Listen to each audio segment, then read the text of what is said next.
Replacing your 6-inch oval stop tail turn light for vehicles over 80 inches wide.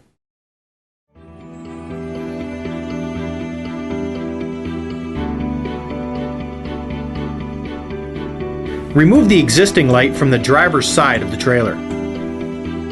Press the mounting grommet into the existing hole, being careful to insert the edge of the body into the locking groove on the grommet. Connect the red wire from the LED lamp to the yellow wire of the trailer. This will provide driver's side stop-turn function. Connect the black wire from the LED lamp to the brown wire of the trailer. This will provide driver's side tail function. Connect the white wire to a good ground location on the trailer.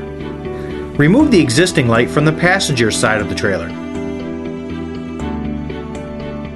Press the mounting grommet into the existing hole, being careful to insert the edge of the body into the locking groove on the grommet. Connect the red wire from the LED lamp to the green wire of the trailer. This will provide the passenger side stop-turn function. Connect the black wire from the LED lamp to the brown wire of the trailer. This will provide passenger side tail light function. For both lights, insert plug into LED lamp receptacle. For both lights, press the lamp assembly into its grommet. Now you've successfully installed your new LED 6-inch oval stop tail turn light.